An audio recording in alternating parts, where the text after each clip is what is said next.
भारत आज दुनिया का तीसरा सबसे बड़ा मेट्रो रेल नेटवर्क बन चुका है।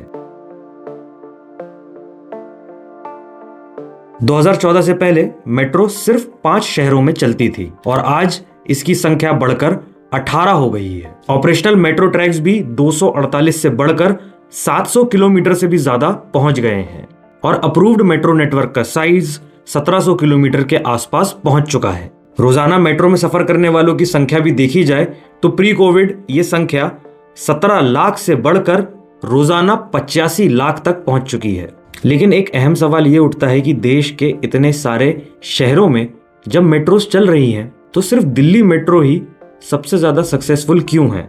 यहाँ पे सक्सेस से हमारा मतलब फाइनेंशियल कंसिस्टेंसी से है और इसी सवाल का जवाब ढूंढने की हम कोशिश करेंगे भोपाल मेट्रो के कंटेक्स्ट में और जानने की कोशिश करेंगे कि क्या ये शहर के लिए एक फ्यूचरिस्टिक इन्वेस्टमेंट है या एक ओवर एम्बिशियस प्रोजेक्ट। मेट्रो को अक्सर ट्रैफिक, पॉल्यूशन और अर्बन केओस का एक सोल्यूशन माना जाता है और डेटा को देख के ये लगता भी है कि मेट्रो नेटवर्क देश में काफी तेजी से फैल रहा है। 2014 के बाद 450 किलोमीटर से भी ज्यादा की नई मेट्रो लाइंस कमीशन हो चुकी हैं और आरआरटीएस जैसे हाई स्पीड रीजनल कॉरिडोर्स पहली बार ग्राउंड पर उतरने जा रहे हैं। लेकिन फाइनेंशियल रियलिटी इससे थोड़ी सी अलग है। बिजनेस स्टैंडर्ड की एक रिपोर्ट के मुताबिक भारतीय मेट्रो की डेली राइडरशिप जो ओरिजिनली प्लान की गई थी उसका सिर्फ 25 से 35% ही मिल पा रहा है, मतलब एक्सपेक्टेड पैसेंजर्स का आधा भी नहीं। और इसी वजह से इसका सीधा इम्पैक्ट रेवेन्यू और प्रॉफिट पर पड़ता है। और इसी रिपोर्ट के मुताबिक दिल्ली मेट्रो आज के टाइम पे दूसरी मेट्रो के मुकाबले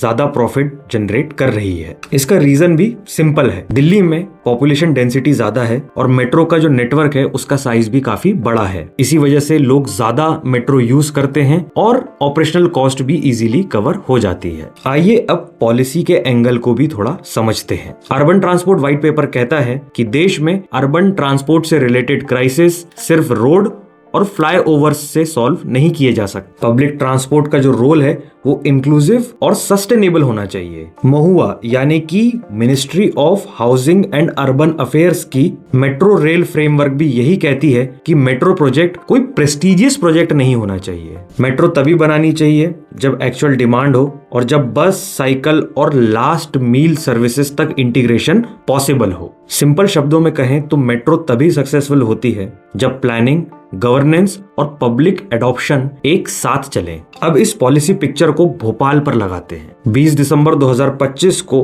भोपाल मेट्रो, जिसे भोज मेट्रो कहा जाता है, उसका पहला फेज ऑपरेशनल हुआ। ऑरेंज लाइन का प्रायोरिटी कॉरिडोर जो लगभग 7 किलोमीटर लंबा है 8 स्टेशंस के साथ, जो चालू होता है सुभाष नगर से और खत्म होता है एम्स पर। मेट्रो अभी सुबह 9 बजे से लेकर शाम को 7 बजे तक चल रही है। ग्राउंड रियलिटी यह है कि भोपाल एक मीडियम साइज्ड सिटी है जहां दिल्ली जैसे ना तो पॉपुलेशन डेंसिटी है और ना ही हैवी बिजनेस एक्टिविटी है। ट्रैफिक ज्यादातर कुछ स्पेशल जंक्शंस हैं जहां पे कंजेस्ट होता है और लोकल कम्यूटर्स का कहना है कि अगर रोड नेटवर्क और बस सिस्टम पहले ही स्ट्रांग होता तो मेट्रो के बिना ही शहर का ट्रैफिक मैनेजेबल हो जाता। अगर आप भोपाल के अन्य कॉमन इश्यूज जैसे कि ट्रैफिक, पॉल्यूशन या फुटपाथ, इन सब से रिलेटेड कुछ ग्राउंड रिपोर्ट्स देखना चाहते हैं तो जाके देखिए हमारे YouTube चैनल पर। वापस आते हैं टॉपिक पर। एक और इम्पोर्टेंट सवाल आता है कॉस्ट और नीड का। मेट्रो रेल टुडे के मुताबिक भोपाल मेट्रो के फेज 1 का जो एस्टिमेटेड कॉस्ट था वो लगभग 7,000 करोड़ का था, लेकिन आज ये कॉस्ट बढ़कर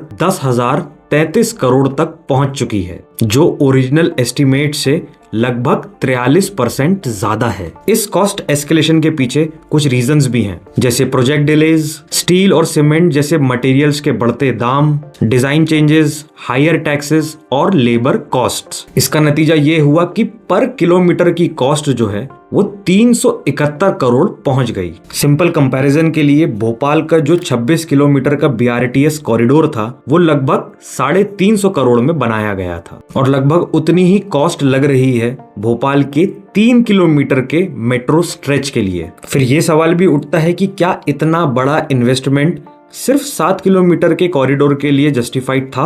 वहीं दूसरी तरफ गवर्नमेंट का कहना है कि इस तरह के इंफ्रास्ट्रक्चर बनाना जरूरी है ताकि शहर फ्यूचर के अर्बन एक्सपेंशंस के लिए पहले से रेडी रहें। इसी विजन का हिस्सा है भोपाल की ब्लू लाइन, जो कि पूरे शहर को ईस्ट से वेस्ट तक कवर करेगी। चालू होगी भदभदा से और खत्म होगी रत्नागिरी तिराहे तक और टोटल डिस्टेंस कवर करेगी लगभग 13 किलोमीटर का। इसका सबसे इंपॉर्टेंट नोड होगा पुल बोगदा, जहां ब्लू और ऑरेंज लाइन आकर मिलेंगी। गवर्नमेंट के मुताबिक मेट्रो सिर्फ एक रेल प्रोजेक्ट नहीं है, बल्कि अर्बन प्लानिंग का एक टूल भी है। और पॉलिसी डॉक्यूमेंट्स भी यही कहते हैं कि मेट्रो तभी सक्सेसफुल होती है जब वो बस ट्रांजिट और लास्ट मील सर्विसेज तक अच्छे से इंटीग्रेट हो, यानी कि एक प्रॉपर नेटवर्क हो जिसमें कि बस और अन्य पब्लिक ट्रांसपोर्ट्स भी मेट्रो के साथ अच्छे से इंटीग्रेट हो पाए। इस बात से इनकार नहीं किया जा सकता कि मेट्रो फ्यूचर प्लानिंग का एक इंपॉर्टेंट टूल है, लेकिन प्लानिंग का मतलब यह भी होता है कि शहर का एक्चुअल साइज और शहर की एक्चुअल नीड को भी ध्यान में रखा जाए। भोपाल जैसे शहर में क्या अच्छे बस नेटवर्क, अच्छी सड़कें और एक बेहतर पब्लिक ट्रांसपोर्ट फैसिलिटी से ट्रैफिक प्रॉब्लम